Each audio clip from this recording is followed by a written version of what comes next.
안녕하세요. 오늘도 사연살롱을 찾아주셔서 감사합니다. 30대 중후반을 넘어가는 박지수예요. 혹시 얼마 전 넷플릭스에서 방영했던 폭삭 속았수다 라는 드라마 보셨어요? 짧게 내용을 이야기하자면 우리네 부모님 이야기예요. 1960년대 그 힘든 시절 자식만을 바라보고 모진 세월 다 견뎌낸 부모님들 이야기요. 그 이면은 그 사랑을 듬뿍 받고 자란 자식 이야기도 물론 들어가고요. 이 이야기를 왜 하냐면요. 사실 제가 이혼하기 전까지는 힘든 부모님의 삶과 그런 부모님 덕분에 온실 속 화초로 자란 자식의 삶을 구분해서 봤거든요. 연관성 없이 나는 나대로 잘 자랐다고 생각했던 거죠. 그런데 이혼하고 나니 아니더라고요. 왜 그때 아빠가 그런 말을 했는지 다시 생각이 들고 제가 얼마나 철없었는지 다시 깨달았다고 해야 할까요? 그래서 그 드라마를 보며 펑펑 울기도 울었네요. 지금부터 제 이야기 들려드릴게요. 3년 전 저는 대학 동문회 송년 모임에서 지금의 남편을 처음 만났어요. 이름은 김민호. 저보다 2학번 위였지만 군대 다녀와서 같은 학년으로 졸업했던 사람이었죠. 학교 다닐 때는 한 번도 마주친 적 없었는데 그날 처음 알게 됐어요. 모임 중에 사회자가 각자 근황 이야기를 하라고 했을 때 그 사람이 갑자기 본인 인생을 3분 드라마처럼 연기하기 시작했죠. 취업했다가 퇴사하고 사업 실패하고 재취업한 가정을 코믹하게 표현하는데 표정 연기가 너무 웃겨서 술 마시던 사람들이 다들 뿜을 뻔했던 기억이에요. 저도 몰입돼서 눈길이 가면서 그쪽만 계속 보게 되더라고요. 그날 모임이 그렇게 끝나고 남은 사람들끼리 2차로 맥주집에 갔는데 그 남자가 제 옆자리에 앉았어요. 박지수 맞지? 같은 과였는데 기억해? 내가 군대 갔다가 복학하는 바람에 우리 같이 졸업했는데. 먼저 아는 척을 하는 그 사람과 대화는 전혀 어색하지 않았어요. 이상하게 학교에서 한 번에 제대로 된 얘기를 한 적 없었는데 마치 오래전부터 알고 지냈던 것처럼 자연스럽게 이야기를 주고받았죠. 사실 난 대학 때 완전 놀기만 했어. 동아리 활동하고 미팅 다니고. 그래서 늦게 졸업했지. 지수는 어땠어? 나도 공부만 한 건 아니었지만 나름 계획적으로 살았던 것 같아.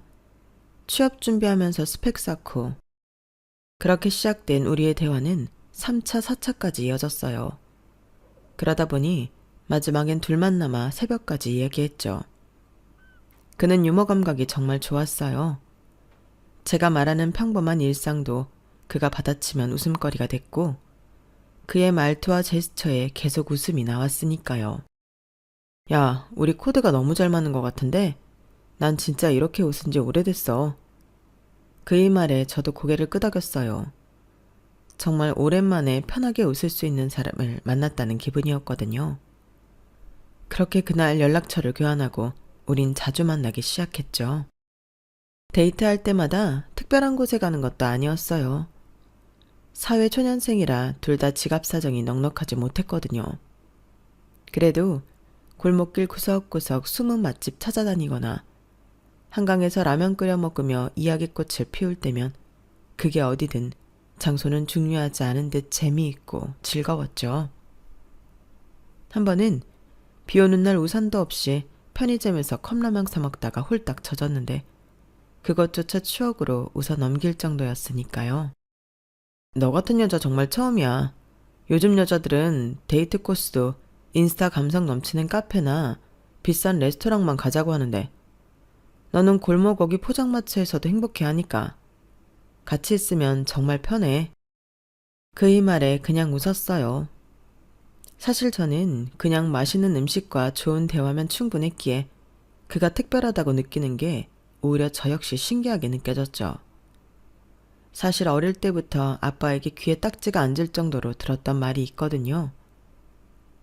진짜 행복은 값비싼 물건에서 오는 게 아니라 함께하는 사람과의 소중한 시간에서 온다. 아빠는 말씀만 그렇게 하시는 게 아니라 행동도 그렇게 하셨어요. 좋은 곳에 데리고 다니시는 것보다 주말이면 시간 내 동네 공원을 함께 산책하고 저녁이면 라면이라도 손수 끓여주시며 시간을 보내려고 애쓰셨으니까요. 그 덕분에 저 역시 무엇이든 사람의 마음이 제일 중요하다는 걸 알며 자랐으니 저에겐 그다지 특별하지 않았죠. 난 오히려 자기가 더 신기해. 다른 남자들은 여자한테 잘 보이려고 비싼 데 데리고 가고 명품 사느라고 카드값에 휘청인다는데 자기는 오히려 진솔하게 다가오고 나의 이런 모습도 알아봐주고 우린 진짜 잘 맞는 것 같아. 이렇게 데이트를 시작한 지 6개월 정도 됐을 때였어요. 저는 남친을 부모님께 소개했죠. 서로 생각도 비슷하고 개그 코드도 맞아 진지하게 결혼에 대한 생각이 들기 시작했거든요.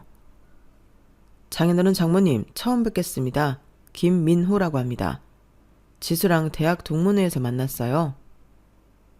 식사 자리에서 민호는 광고회사에 다닌다며 자신의 일에 대해 이야기했어요. 부모님과의 자리에서 남자친구는 최근에 진행한 프로젝트들과 미래 계획에 대해서도 열심히 설명했어요. 아버지는 묵묵히 들으셨고 어머니는 그의 이야기에 맞장구를 쳐주셨고요. 그래서 어떻게 살 생각이야? 결혼까지 생각하는 사이인가? 자연스러운 대화 사이에 아빠가 갑자기 직설적인 질문을 남자친구에게 던지니 살짝 당황한 듯 잠시 망설이더라고요.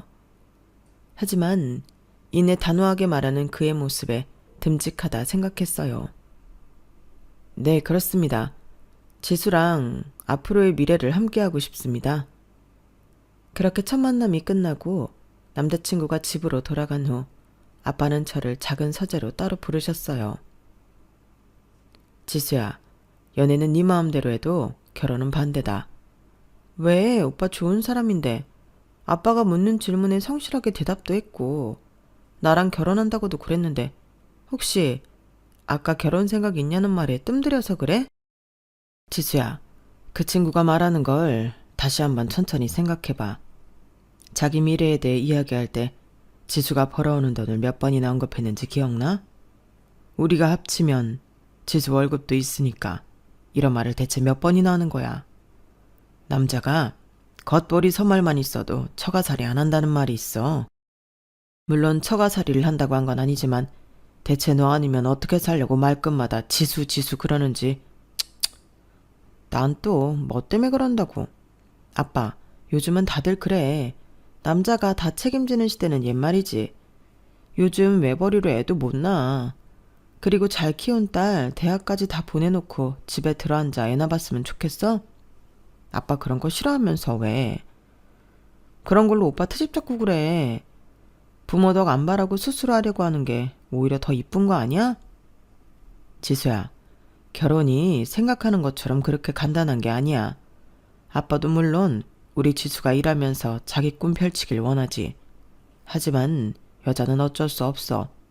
애 낳고 키우다 보면 애가 눈에 밟히고 생물학적으로 여자가 남자보다 몸도 더 약하니 어떤 경우에도 처자식 굶어 죽이지 않는다는 믿음을 보여주는 게 맞는 거지. 그런데 그놈은 말끝마다 지수가 돈 버니까 만약의 상황은 생각 안 해? 아빠, 그건 반대로도 생각해야지. 오빠가 아플 수도 있는 거고 요즘은 애 키워도 육아휴직 아빠들도 많이 하는걸? 아빠가 무슨 걱정하는지 아는데 시대가 많이 변했어. 남녀 평등 시대잖아. 아무리 시대가 변했어도 남자는 사랑하는 여자 고생하는 걸 못 봐. 아무리 봐도 그놈은 너를 책임지겠다는 마음보다 남들 하는 결혼 하고는 싶고 손해는 죽어도 싫으니까 너를 택했다는 생각밖에 안 든다. 솔직히 전 이해하기 어려웠어요. 저나 남자친구 같은 생각을 하는 사람들이 주위에도 많았으니까요. 제 기본적인 생각이 성인이 결혼한다면 누가 누구를 부양하고 부담하는 게 아니라 서로 독립된 인격체로 자신의 일을 해내야 한다고 생각했거든요. 그래서 문제될 게 없다고 생각했죠. 다만 아빠의 살아오신 부분을 생각하면 어느 정도 이해는 할 수 있었어요. 아빠는 평생 굳은 일을 하셔도 엄마가 고생하는 모습은 보기 싫다고 하셨으니까요. 덕분에 평생 주부로 사신 엄마는 늘 소녀 같으세요. 아빠는 아마 저도 그런 삶을 살길 원하셨을 거라 짐작했어요. 하지만 자식 이기는 부모 없다고 저와 남자친구 사이는 아무 문제 없으니 결혼 진행은 생각보다 빠르게 이루어졌고 결혼식 전날까지는 아빠는 저에게 말씀하셨네요. 지수야, 지금이라도 아니라고 생각하면 안 해도 돼. 아빠가 다 처리할게. 똥인지 된장인지 먹어봐야 한다고 한다면 더 말릴 수 없겠지만 마지막으로, 정말 마지막으로 한 번만 더 묻는 거야. 아빠, 정말 결혼식 전날까지 이럴 거야? 상견례도 다 했고 내일 식장 들어가는데 아빠가 그렇게 말하면 나 속상해. 그냥 축하해주면 안 돼? 그래, 네가 네 힘으로 지지고 볶고 산다고 했으니까 어디 한번 잘 살아봐. 다시 한번 말하지만 그놈하고 사는 동안에는 아빠한테 바라지 마. 안 바래. 아무것도. 셀프효도 하기로 했다니까? 그러니까 아빠도 오빠한테 괜히 친근하게 안 한다고 서운해하지 마. 내가 더 잘할게. 알았지? 그래, 잘 살아.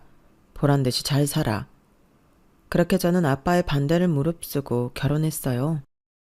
결혼식에 들어가는 비용이 아깝다는 생각에 작게 올리고 신혼여행도 국내로 간소하게 다녀왔죠. 아빠는 처음엔 섭섭해하셨지만 결국 저의 결정을 존중해 주셨어요. 결혼 초기에는 정말 행복한 일들만 가득했던 기억이에요.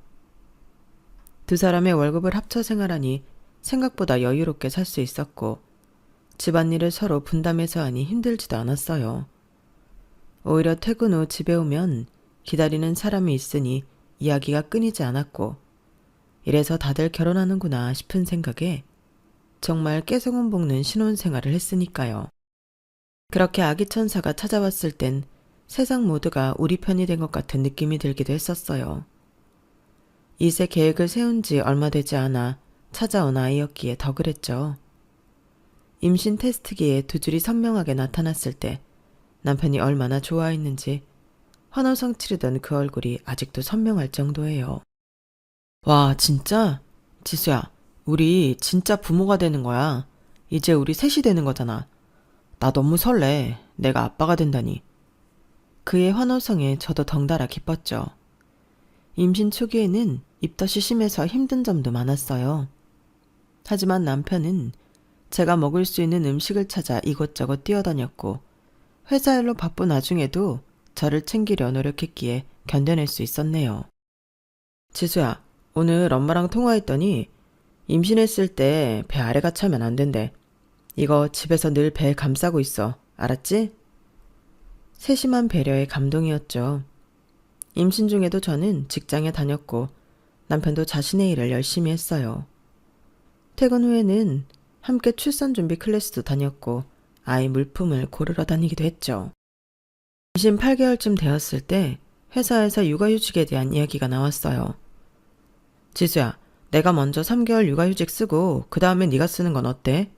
요즘 워킹데디도 많다고 하던데 꼭 엄마가 먼저 할 필요는 없잖아. 생각지도 못한 남편의 말에 정말 놀랐어요. 보통 육아휴직은 여자가 당연히 쓰는 것처럼 여겨지는데 남편이 먼저 나서서 그런 제안을 하다뇨. 저는 행복한 마음으로 그의 제안을 받아들였어요. 고마워 자기야. 정말 든든하다. 어떤 남자들은 육아휴직은 무조건 여자가 써야 하고 육아는 당연히 여자들 일이라고 생각한다는데 그런 게 어딨어. 우리 아이인데 같이 키우는 게 당연하지. 그리고 내가 다른 남자들하고 다르다는 거 설마 이제 한 거 아니지? 그렇게 아이가 태어났고 남편은 약속대로 육아휴직을 썼어요. 처음에는 서툴렀지만 곧 기저귀 갈기, 분유 타기의 달인이 되었죠. 아이의 울음소리만 들어도 외우는지 알아챘고 밤중에도 저보다 먼저 일어나 아이를 달래줄 정도였으니까요. 퇴근하고 집에 오면 아이를 안고 있는 남편의 모습이 너무 사랑스러웠어요. 지수야, 오늘 세진이가 내 얼굴 보고 웃었어. 너도 봤어야 했는데 정말 예뻤어. 아, 이것 봐. 내가 동영상으로 찍어뒀어. 휴대폰 화면 속에는 웃고 있는 아이와 함께 있는 행복한 남편의 모습이 담겨 있었죠. 3개월이 지나고 남편이 회사로 복귀하고 제가 육아휴직을 시작했지만 그는 여전히 집안일과 육아를 반반씩 나눠 했어요. 주말이면 아이를 업고 장을 보러 가기도 하고 저녁 밥을 차려주기도 했죠. 지수야, 오늘은 내가 요리사. 자기는 우리 세진이 보고 있어. 나 혼자서도 잘할 수 있으니까 걱정하지 말고. 오늘 저녁 기대하라고. 장난스럽게 요리사 모자를 쓰고 앞치마를 두른 남편의 모습에 웃음이 나왔어요. 정말 완벽한 남편, 완벽한 아빠였죠. 이런 모습을 보면 아빠의 우려가 기우였다는 생각이 들었고, 그래서 가끔 아빠에게 전화해서 우리 행복한 모습을 자랑하기도 했네요. 아빠, 오빠가 세진이 기저귀도 잘 갈고 요리도 잘해. 주말에 한번 놀러와. 보면 정말 깜짝 놀랄걸? 아빠는 웃으며 다행이라는 말씀만 하셨어요. 제 행복을 진심으로 바라셨을 분이라는 걸 알고 있으니 더 일부러 전화해 말했던 것 같아요. 아빠가 걱정하는 것처럼 자기 이익만 챙기는 사람 아니라는 그 말, 그 걱정을 덜어내고 싶었던 거죠. 그러던 어느 날 갑자기 퇴근하고 돌아오는 남편의 얼굴에 그늘이 보였죠. 자기야, 오늘 회사에서 무슨 일 있었어?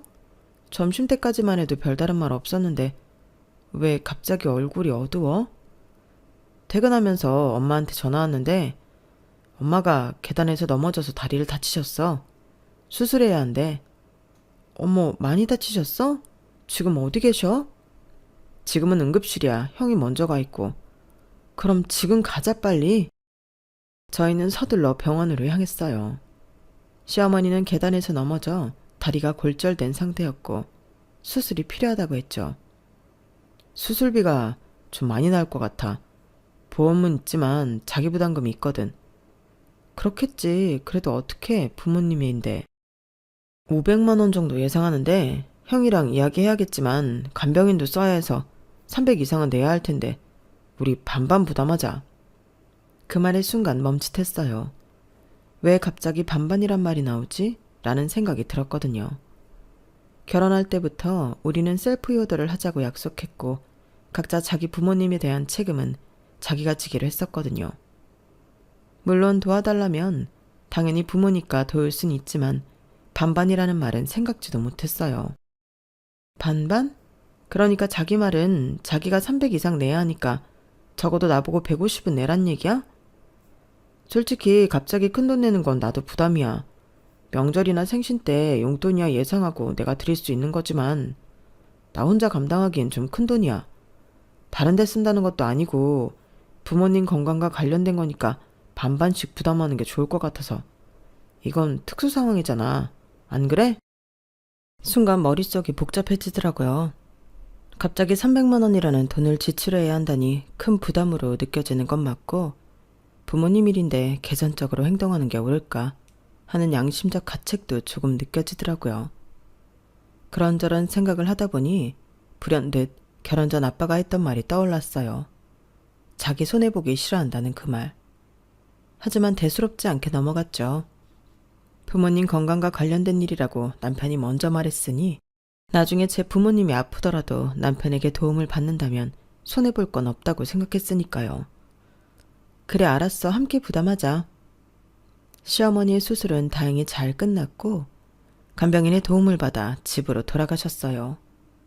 저희는 주말마다 시댁에 가서 집안일을 도왔고 간병비와 병원비도 함께 냈죠. 그렇게 무리해서 회사와 육아, 시어머니 간병까지 해서 그런지 갑자기 몸살에 걸리게 되었어요. 심한 독감에 걸려서 고열이 나고 몸이 아팠죠. 아이는 돌이 지난 상태였지만 아직 많은 도움이 필요했어요. 자기야, 나 정말 손 하나 까딱 못하겠어. 세진이 이유식도 만들어야 하는데 세진이한테 감기 옮기면 어떡하지? 왜 그런 걱정을 해? 내가 있잖아. 당신은 푹 쉬어. 내가 세진이 이유식도 만들고 퇴근도 좀 당겨서 어린이집에서 일찍 데리고 올게. 그렇게 말한 남편은 제 죽까지 끓여주며 혼자 고군분투하더라고요. 아침 일찍 일어나 세진이 옷을 입히고 어린이집에 등원시키고 퇴근하기 전 먼저 집에 와 청소하고 음식을 만든 후 세진이를 데리고 왔어요. 3일 정도 푹 쉬고 나니 열도 내려가고 움직일만 해지더라고요. 자기야 고마워. 나 이제 좀 살 것 같아. 자기 아니었으면 나 정말 힘들었을 거야. 이래서 다들 혼자보다 결혼하는 게 좋다고 하나 봐. 뭘 이런 걸로. 이제 다 나았다니까 다행이다. 그래도 무리하지 마. 그렇게 일상으로 돌아왔는데 이상한 점을 발견했어요. 제가 아프기 전과 다르게 남편이 집안일이나 육아에 전혀 손을 대지 않는다는 점이었죠. 전에는 분명 분담해서 했는데 갑자기 모든 일을 저한테 미루는 것 같았어요. 자기야, 세진이 똥 쌌나 봐. 기저귀 좀 갈아줘.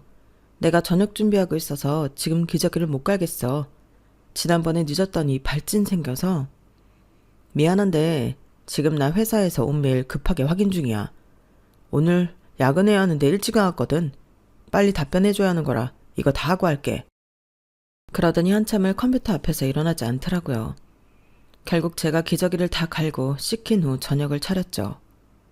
이런 상황이 며칠 계속되자 이상하다는 생각이 들더라고요. 자기야, 요즘 많이 바빠? 바쁜 건 알겠는데 왜 요즘 집안일이나 세진이 돌보는 거나 혼자 하는 느낌이 드는지 모르겠어. 어제 분리수거도 나 혼자 하는데 피곤하다고 씻으러 가버리고. 내가 예민한 거 아니지? 회사가 바쁘기도 바빴는데 요 며칠 당신 아팠을 때 내가 전부 다 했잖아. 난 아침에 일어나 너 먹을 죽까지 끓였어. 오늘이 딱 3일째니까 내일부터 나도 같이 할게. 그럼 됐지? 그때 머리를 한 대 띵 맞은 것 같았어요. 남자는 사랑하는 여자 고생하는 꼴 못 본다는 아빠의 말 그땐 이해하지 못했는데 무슨 말인지 알 것 같다는 느낌이 들더라고요. 정말 기브앤테이크 딱 준 만큼 받는다는 건가? 싶은 생각이 머릿속에 자리 잡기 시작할 즈음 청약에 당첨되었어요. 경기도에 위치한 신도시로 35평 남양 아파트였고 단지 내 작은 공원도 있어 아이 키우기에 좋은 환경이었죠. 와, 드디어 우리 집이다. 신혼 때부터 모은 돈이 이렇게 쓰이는구나. 남편도 저도 기뻤어요. 이사 준비를 하면서 남편에게 느꼈던 서운한 감정들이 잊혀지고 새 집에 대한 기대감으로 가득 찼죠. 그렇게 이사 당일이 왔고 우리 새 가족은 설레는 마음으로 새 집으로 향했네요. 세진아, 이제 여기가 우리 집이야. 네 방도 따로 있고 놀이터도 가까이 있어. 그새 자란 아이는 아장아장 걸으며 집안 곳곳을 돌아다녔고 그 모습을 보며 남편과 저는 바닥에 층간소음 매트 먼저 구입해야겠다며 웃었던 기억이에요. 저희는 열심히 집을 정리하고 가구도 새로 사서 배치했죠. 특히 거실에는 고급스러운 원목 테이블과 의자를 들여놓았어요. 특별히 골랐던 것들이었죠. 이거 진짜 오래 쓸 수 있는 거래. 내구성도 좋고 1,000원 원목이라 환경에도 좋대. 비싸긴 하지만 품질은 확실해. 이사하고 며칠 뒤 아침 식사 중에 일이 벌어졌어요. 아이가 갑자기 인상을 쓰며 불편한 표정을 지었는데 저는 그 표정이 무엇을 뜻하는지 잘 알고 있었죠. 세진아 기다려. 엄마가 데려갈게. 화장실 가고 싶을 때 나오는 표정이라 저는 아이를 급히 안아 화장실로 데려가려 했는데 그 과정에서 의자가 뒤로 넘어지며 바닥에 쿵 하고 떨어졌어요. 강화마루 바닥이 의자 모서리에 찍히는 소리가 났죠. 뭐야? 지수야, 조심 좀 해. 바닥에 기스나면 지워지지도 않는 거 몰라서 그래? 남편의 목소리가 예상외로 날카로웠어요. 아이가 더 급한 상황이라 일단 화장실로 데려갔고 돌아와서 바닥을 확인했죠. 작게 패인 자국이 있었지만 심각한 정도는 아니었어요. 세진이가 급해서 가다 보니 그럴 수 있지. 크게 상한 것 같지도 않은데 아침부터 왜 큰 소리 내고 그래. 서로 기분 나쁘게. 크게 상한 것 같지 않다고? 이게 얼마나 비싼 마루인지 알아? 방금 이사 와서 벌써 이렇게 망가뜨리면 어떡해. 앞으로 못해도 이 집에서 10년을 살아야 하는데 이사 온 지 며칠 되었다고 벌써 중고로 만들어버리려고 그래. 아, 진짜 복원하는 방법 같은 건 없나? 그렇게 말하던 남편은 아침밥을 먹다 말고 핸드폰을 들고 바닥에 앉아 패인 자국을 이리 보고 저리 보더라고요. 전 그런 남편 반응이 과하다고 느꼈어요. 물론 새 집이니 조심해야 하지만 아이가 있는 집은 이런 일이 생길 수 있는 거잖아요. 그런데 며칠 후 비슷한 일이 또 생겼어요. 세진이가 장난감을 던졌는데 그게 벽에 부딪혀 작은 자국을 남겼죠. 세진아, 아빠가 몇 번을 말해. 장난감 던지면 바닥에 찍힌다고. 싼장판이랑 다르게 마루는 계속 자국이 남는다고. 자기야, 세진이가 장난감을 던진 건 잘못한 게 맞아. 그건 주의를 줘야 하는 거야. 그런데 그걸로 인해 마룻바닥에 자국이 남는다고 애를 그렇게 혼낼 일이야? 집은 소모품이야. 살다 보면 찍히고 긁힐 수 있는 거지. 그럴 때마다 이렇게 붙잡고 한 소리 해야 해? 소모품? 이 집에 들여오려고 내가 얼마나 힘들게 돈을 모았는데 그런 소리를 쉽게 해. 돈? 자기만 모은 거 아니잖아. 우리 똑같이 모은 돈으로 산 거야. 우리 둘이 함께 벌어서 산 돈인데 왜 내가 당신 눈치를 봐야 해? 눈치? 힘들게 번 돈으로 산 집이니까 아끼자는 게 그렇게 눈치 볼 일이야? 당신이 그렇게 생각하니까 우리 세진이가 뭘 보고 자라겠어? 난 규칙을 가르치는 것뿐이야. 이야기는 점점 감정 싸움으로 번졌어요. 집이라는 물건을 아끼는 것과 아이의 행동에 대한 교육 방식까지 연결되면서요. 그날 밤 저는 침대에 누워 생각에 잠겼어요. 신혼 때는 분명 서로 비슷한 가치관을 가지고 있다고 생각했는데 시간이 지날수록 민호의 본 모습이 드러나는 것 같았어요. 아빠가 걱정했던 그 모습들이 하나둘씩 현실이 되고 있는 건 아닐까 머릿속이 복잡했죠. 생각해보니 이런 일만 있었던 게 아니었어요. 임신하고 우리는 중고차를 구입했었는데요. 당시 새 차를 살 여유는 없었고 아이가 태어나면 차가 필요할 것 같아서 상태 좋은 중고차를 찾아 여기저기 돌아다녔던 기억이 나요. 이 차가 가격도 적당하고 상태도 괜찮아 보이는데 어때? 차를 구입하고 난 후 남편은 그 차를 마치 새 차인 것처럼 관리했어요. 차는 관리하면 할수록 더 오래 타고 가족들이 안전하다는 말에 저도 내심 싫지 않았던 것 같아요. 그런데 생각해보면 좀 과했던 거죠. 새 차는 기본이고 실내에 작은 흠집 하나 생기는 것도 용납하지 않았거든요. 자기야, 임신 때문에 주전부리하고 싶은 마음은 아는데 차 안에서는 과자 먹지 말아줘. 부스러기 떨어지면 청소하기 힘들어. 그땐 자기 물건에 애착이 강한 사람이라고 생각했어요. 차 관리를 잘해야 나중에 중고로 팔아도 값을 쳐준다는 말에 노력하는 모습이 왜 그때 멋있다고 생각했는지 모르겠어요. 하지만 이제 보니 그가 물건을 아끼는 이유는 단순한 애착이 아니라 손해보는 것을 극도로 싫어하는 성격 때문이었던 거예요. 시부모님 병원비는 반반 부담하자고 하면서 제가 아플 때 도와주는 건 나중에 받아내야 할 빚처럼 여기고 집이나 차 같은 물건은 자신의 재산으로 여겨 지나치게 소중히 여기는 모습이 아빠가 걱정했던 모습들인가 싶었던 거예요. 그렇게 시간이 흐르던 중 친정아빠의 칠순이 다가왔어요. 날짜를 확인하고 저는 고민에 빠졌죠. 아빠에게 특별한 선물을 해드리고 싶었거든요. 여러 가지 생각을 하다가 문득 좋은 아이디어가 떠올랐어요. 해외여행. 아빠는 평생 일만 하시느라 한 번도 비행기를 타본 적이 없으셨어요. 건강하실 때 좋은 곳도 구경시켜드리고 싶었죠. 시간이 지나면 더 여유가 생기겠지만 그때까지 아빠 건강이 보장되리라는 법은 없었으니까요. 인터넷으로 여행 정보를 찾아보며 계획을 세우고 저녁에 남편에게 말을 꺼냈어요. 자기야, 아빠 칠순 다가오는데 잔치 크게 하는 것보다 해외여행을 보내드리는 게 나을 것 같아. 요즘 가족끼리 하는 추세기도 하고 생각해보니 아빠가 평생 비행기 한 번 못 타보셨더라고. 더 나이 들어서 가면 힘들기만 하고 그래도 아직 정정하시니까 더 늦기 전에 다녀오면 좋을 것 같아. 핑계김에 우리도 함께 해외여행하고 좋잖아. 안 그래? 뭐? 장인어른 칠순에 해외여행을 보내드리자고? 비행기 값이 얼마인지 알고 하는 소리지? 아버님 생신이 휴가철이라 비행기값 완전 성수기인 거 알고는 있어? 동남아 쪽으로 다녀오더라도 아무리 싸야 인당 비행기 값이 50만 원인데 우리끼리 가면 어른만 4명이야. 비행기 값만 200만 원이라고. 해외여행이 다 그렇지 뭐. 어른들 모시고 가는데 좋은 계절에 좋은 곳 가려면 비행기 숙박 다 저렴한 건 없더라. 우리 아빠가 앞으로 사실 날 중에서 제일 건강할 때가 칠순이잖아. 그러니까 비싸도 가는 게 좋을 것 같아. 비싸도 가는 게 좋다고?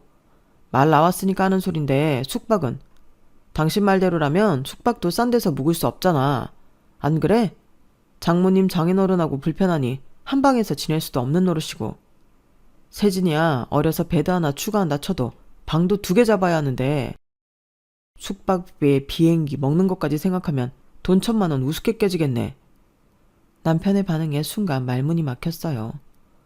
아빠의 생일을 축하하는 마음으로 제안한 거였는데 남편은 바로 돈 계산부터 하고 있었거든요. 근데 뭐 솔직히 비행기값, 숙박비, 먹는 거 뭐든 반은 우리 가족이 해외여행 간다고 하더라도 쓰는 돈 아니야?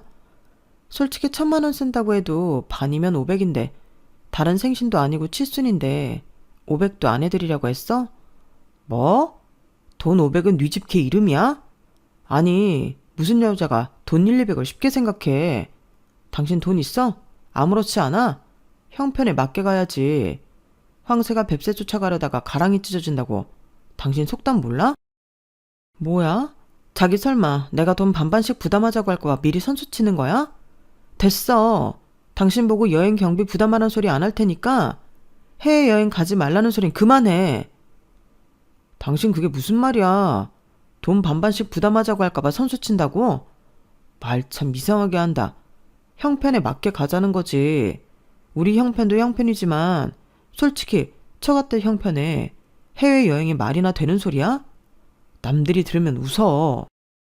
빚내서 구색 맞추느라 자식들 등골 휘는 줄 모르고 좋다고 다녀왔다는 소리 듣는다고.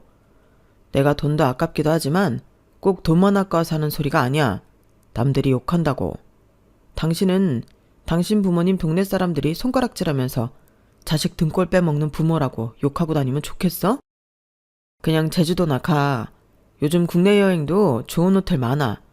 괜히 어르신들 모시고 해외여행 갔다가 음식 안 맞아 고생하는 경우 많대. 돈은 돈대로 쓰고 욕은 욕대로 먹고 사이 멀어지는 집 한둘 아니라고. 돈이 아깝다고? 부모님한테 쓰는 돈이 아깝다고? 내가 언제 너한테 돈 달라고 했어? 왜 이래 너라니. 오빠한테. 뭐야 너 찔리는 거 있지? 돈 1,000만 원 쓰는 게 아깝지 않다고 하는 거 보니까 너 나 모르게 모은 돈 꽤 되나 보다? 막말로 병원비도 아니고 내가 부담할 이유도 없는데 우리 가족 여행하는 거다 뭐다 그럴싸하게 포장하는 거 보니까 너 진짜 너무한 거 아니야? 그럴 돈 있었으면 융자 갚을 생각 먼저 했어야지. 지금 나가는 이자가 얼만데. 우리 새 아파트 이사 왔다고 이 집 완전히 우리 거 아니야. 은행 끼고 있어. 정신 똑바로 차리고 얘기해. 정신 똑바로 차려야 할 건 내가 아니라 너겠지. 이제 알겠다. 아빠가 했던 말이 뭔지. 뭐? 무슨 소리야. 그럼 그렇지. 장인어른 칠순에 해외여행 가져간 게 당신 생각이 아니었던 거지? 장인어른이 괜히 너한테 바람 넣은 거지. 그렇게 안 봤는데 장인어른 너무하시네. 우리 새 아파트 이사 오니까 살만한 줄 아시나 봐. 아니면 부러워서 그러신가? 아니 그렇잖아. 평생 당신은 다 쓰러져가는 빌라에 사니까 새 아파트 분양받았으니 부자 된 줄 아시는 거 아니냐고. 그러지 않고서야 지금까지 사치 안 부린 네가 해외여행 소리가 나올 리 없지. 난 또 괜히 걱정했네. 장인어른 정말 너무했다. 기가 차더라고요. 제 속에서 참고 있던 분노가 폭발하고 말았죠. 그동안 제가 얼마나 눈을 감고 있었던 건지, 그리고 아빠가 얼마나 명확하게 보고 있었는지 제대로 한 방 먹으면서 깨달았으니까요. 네가 참 대단하다. 내 부모님을 그렇게 함부로 말하다니. 제정신이라면 배우자 부모를 그렇게 말하지 않겠지. 처가 예쁘면 처갓집 말뚝에도 잘한다는데 너는 내가 얼마나 웃으면 우리 부모님을 욕하냐? 나는 내 아빠 칠순에 평생 한 번도 못 가본 해외여행 보내드리고 싶다고 말했을 뿐인데 네 입에서는 부자, 사치, 형편, 이자 이런 말들만 나오네. 내가 사람 새끼가 아니라 계산기랑 살았네. 야, 이 여자가 미쳤나? 뭐라고? 계산기? 야, 말 똑바로 해. 한 번 내지르면 그걸로 끝인 줄 알지? 다녀오고 현실을 보면 그 돈 어떻게 할 건데? 이 집 대출금은 평생 은행빚 갚으며 허덕일 거야? 노후 대비는 안 해? 비행기표 살 돈 있으면 그 돈으로 대출금 같은 게 우선이지. 길 가는 사람 100이면 100 다 잡고 이야기해봐라. 이거 봐 이거 봐. 인사드리러 갔을 때 오래된 빌라 사는 거 보고 내가 설마 했는데 괜한 게 아니네. 야, 너 그렇게 살만하다 싶은 착각으로 돈 펑펑 쓰면 니네 부모님처럼 되는 거야. 다 늙어서 쓰러지는 빌라에서 살고 싶어서 그래? 아주 막 나가자는 거지? 뚫린 입이라고 아주 막 싸지르네. 야, 니네 엄마 아플 때 300만 원도 아까워서 반반하자고 하는 놈이 1000만 원 해외여행에 쓴다고 하니까 니 돈 안 써도 아까워 죽겠냐? 뭐? 뭐라는 거야 이 여자가 지금. 왜? 딱 네 밑바닥 들키고 나니 할 말 없지? 남들처럼 살고는 싶고 혼자는 죽어도 그렇게 살 자신 없으니 반반 부담해서 그럴듯하게 이끌어줄 사람이 필요했던 거잖아. 그게 나였고 손해보는 건 죽어도 싫은 게 너잖아. 말로는 반반, 공평하게 하자는 뻔질이란 거짓말. 아니, 밴댕이 소갈딱지보다도 더 좁고 좁은 너한테 5만 장 다 떨어진다 떨어져. 그러다 이혼 소리까지 나오겠다? 못할 거 없지. 아빠가 그토록 너에 대해 경고했는데 못 알아먹은 내가 등신이지. 내가 내 발등 찍었지. 이건 또 뭔 소리야. 해외여행 가고 싶다고 네 여파에 바람 넣는 것들은 모자라 날 반대하셨다고? 그래, 너 처음 본 날 그러시더라. 말끝마다 지수 월급 받으면 지수 일하니까 이 소리 하는데 이놈은 너 돈 버니까 결혼하는 거라고. 손해보는 건 죽어도 싫어하고 날 죽을 때까지 책임져 줄 놈은 아니니까 연애만 하라고. 그때 그 말 들었으면 내가 우리 아빠 칠순에 해외여행 내 돈 모아 보내드린다는데 거지 같은 이놈한테 이런 소리도 안 들었지. 저는 더 이상 말할 필요를 느끼지 못했어요. 방으로 들어가 여행값을 꺼내 필요한 물건들을 급하게 넣기 시작했죠. 남편은 뒤따라와 계속 소리를 질렀어요. 이혼? 이딴 걸로 이혼한다고? 당신 제정신이야? 돈 얘기 좀 했다고 이혼이라니. 이혼 사유가 뭔지는 알고 있어? 그런 건 법원에서도 인정도 안 해. 뭐 하는 거야? 지금 진짜 나갈 생각이야? 그냥 좀 싸운 거지 이혼할 이유가 되겠어? 네가 지금 실수하고 있는 거야. 좋은 말 할 때 가방 내려놔. 지금 내려놓으면 내가 그래도 오빠니까 봐준다. 이대로 가방 싸서 나가는 순간 나도 너 안 봐줘. 이혼하면 너만 손해지. 난 손해볼 것도 없어. 세상 천지 이런 이유로 이혼한 여자 누가 받아나 주겠어? 짐 싸는 내내 이런 남자였나 싶더라고요. 좋았던 날들이 머릿속으로 스쳐가며 그 모습이 자신이 손해보는 게 없으니 나왔던 행동이라는 게 서글프더라고요. 아빠 말 들을걸. 그 생각이 머릿속에 계속 차오르니 눈물이 멈추지 않았어요. 야, 박지수. 울어? 당황스러운 게 누군데 울어? 잘 생각해봐. 이게 다 장인어른 때문이잖아. 이런 거 가지고 이혼하는 집이 어딨냐고. 그냥 딱 잘라 아니라고 하면 되잖아. 당신이 못하면 내가 할게. 형편에 맞게 가자고 했을 뿐인데 돈 보태주실 것도 아니면서 왜 이러시냐고 말하면 알아들으시겠지. 자식 갈라서는 꼴 보시면서까지 해외여행 가고 싶으시겠냐고. 칠순이 뭐 대수라고. 세진이를 안고 현관문을 열면서 마지막으로 돌아봤어요. 잘 들어. 난 계획대로 내가 지금까지 모은 비상금으로 아빠 모시고 해외여행 다녀올 거야. 그리고 오는 대로 너랑 이혼할 거니까 서류나 준비해. 합의 이혼 안 하면 변호사 선임해서 재판이라도 할 테니까 그런 줄 알아. 남편은 끝까지 소리를 질렀어요. 너 후회할 거야. 나중에 돈 없어서 빌빌거릴 때 누구한테 손 벌릴 건데. 이게 다 장인어른 때문이야. 네가 지금 정상이 아니야. 그 소리를 뒤로하고 저는 세진이와 함께 집을 나왔어요. 택시를 타고 친정으로 향하면서 마음은 무거웠지만 동시에 오랜만에 느끼는 해방감도 있었죠. 마치 평생 메고 있던 무거운 짐을 내려놓은 것 같았어요. 친정에 도착했을 때 아빠는 문 앞에서 저를 보시더니 놀라셨지만 이내 아무 말도 없이 안아주셨죠. 마치 이미 다 알고 계셨던 것처럼요. 아빠는 그저 제 등을 토닥이며 말씀하셨어요. 괜찮다 지수야. 네가 스스로 깨달았으니까 이제 앞만 보면 돼. 그렇게 저는 친정아빠를 모시고 하와이로 여행을 떠났어요. 부모님과 세진이 그리고 저. 넷이서 떠난 여행은 부모님에게도 세진이에게도 저에게도 큰 선물이 되었죠. 평생 일만 하며 살아오신 아빠가 처음으로 비행기를 타고 푸른 바다를 보시는 모습은 제게 큰 감동이었어요. 지수야, 세상이 이렇게 넓구나. 평생 일만 하다 보니 이런 걸 못 봤네. 아빠의 눈가에 맺힌 눈물을 보며 그리고 아빠의 손을 살포시 잡는 엄마를 보며 제가 내린 결정이 옳았다는 확신이 들었어요. 세진이도 처음 보는 바다와 야자수에 신이 나서 뛰어다녔고 저는 오랜만에 마음의 평화를 느꼈죠. 여행에서 돌아온 지 한 달 후 남편과 법원 앞에서 만나기로 했어요. 이혼 서류에 도장을 찍기 위한 마지막 절차였죠. 멀리서 남편이 오는 모습이 보였어요. 예전보다 훨씬 깔끔하게 차려입고 온 그를 보니 씁쓸한 웃음이 나왔네요. 지수야, 생각 많이 했어? 남편은 마치 제게 큰 은혜를 베푸는 것처럼 말을 이어갔어요. 지금이라도 미안하다고 말하면 이미 다녀온 거 뭐라고 하지 않을 테니까. 이게 마지막 기회야. 기회 좋아하시네. 난 아쉬울 거 없어. 서류에 도장만 찍고 가자. 법원에서의 절차는 생각보다 빨리 끝났어요. 이혼 서류에 서명하고 나오는 길. 주차장 쪽으로 향하는 저를 남편이 뒤따라 나왔어요. 택시 타려면 저쪽으로 가야 하는데? 여자들 자존심이 그래? 괜히 아무렇지 않은 척하면 뭐가 달라? 발걸음을 재촉했지만 그는 계속 따라오며 말을 이었어요.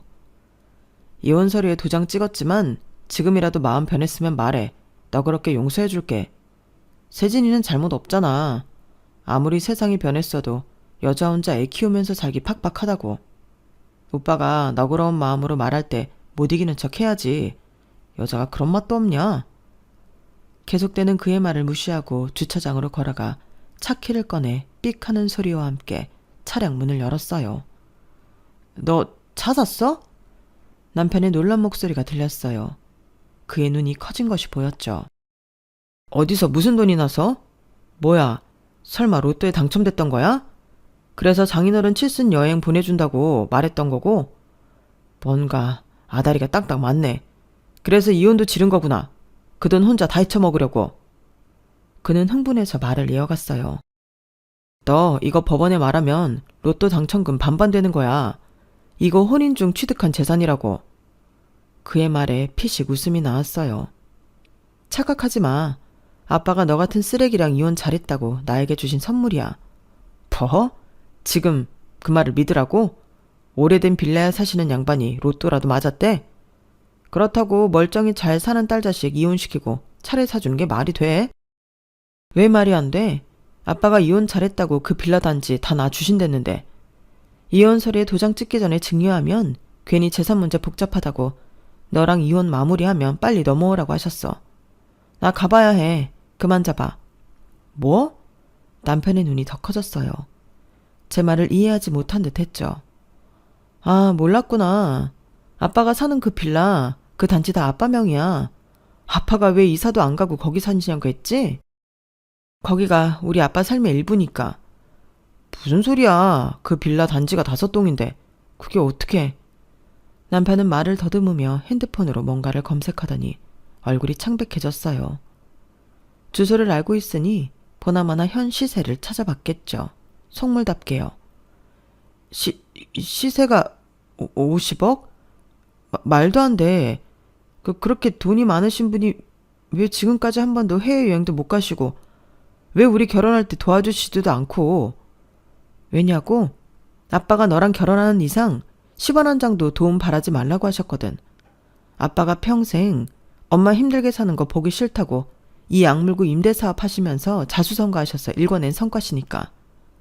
당신이 직접 관리하면서 거주하시는 쪽을 택했던 거지. 네가 볼 때 그 하찮아 보이는 그 오래된 빌라에서 말이야. 사실이야? 저 정말이냐고. 아니지. 뭐야. 뭐든 왜 그런 걸 말 안 했어. 남편은 혼란스러운 표정으로 말을 더듬었어요. 아니지. 지금까지 말 안 한 건 그래.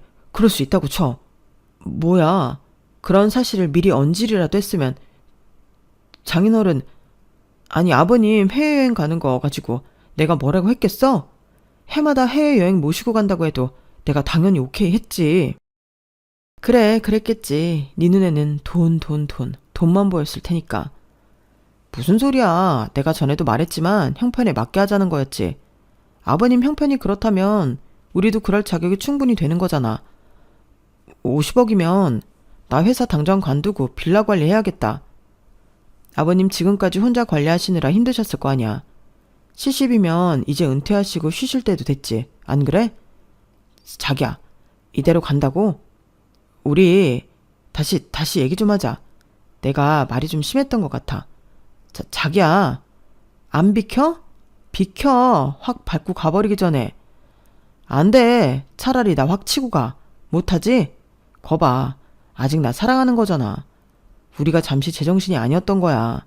사실 우리 사이 좋았잖아. 서로 분담해서 가정도 잘 꾸려왔고. 다시 잘해보자. 응? 앞으로 너 손 하나 까딱 안 해도 돼. 세진이도 다 내가 키우고 집안일도 다 내가 할게. 우리 다시 잘해보자. 어? 차에 타고 가려는데 계속 차 밖에서 창문을 두드리며 말을 걸더니 안 되겠는지 차 앞에 드러눕더라고요. 아주 인간의 밑바닥 끝까지 보여준다는 생각에 기어를 브레이크에 걸어둔 채 엑셀을 밟았죠. 그랬더니 그 소리에 쫄아서 벌떡 일어나 옆으로 비키더라고요. 그 순간 어찌나 웃음이 나던지 내가 저런 등신 뭐가 좋다고 살았나 싶었죠.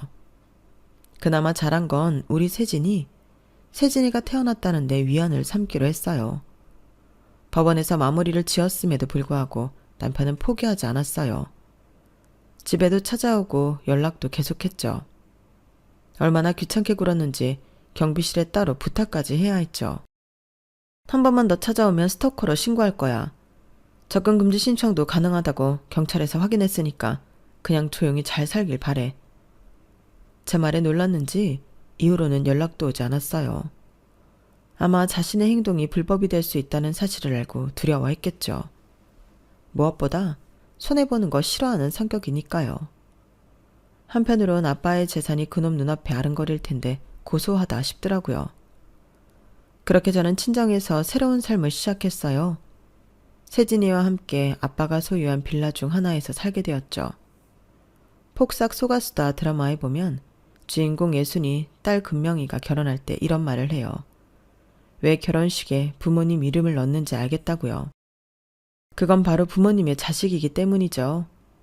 정말 쉽고 당연한 진리. 누구보다 내 행복을 바라는 부모님이라는 걸 이렇게 돌고 돌아 깨닫게 되었네요. 그리고 그 금명이가 아빠에게 이런 말도 했어요. 정주영이 아빠 바꾸자고 해도 안 바꾼다고요. 제 마음도 딱 그래요. 정말 많이 사랑하고 존경합니다. 제 이야기는 여기까지입니다. 들어주신 분들 감사드리고요. 소중한 가족들과 함께 행복하시길 바랍니다. 여러분, 사연 댓글에 응원과 현명한 조언 부탁드려요. 좋아요와 구독은 저에게 큰 힘이 됩니다. 오늘도 좋은 일 가득하세요.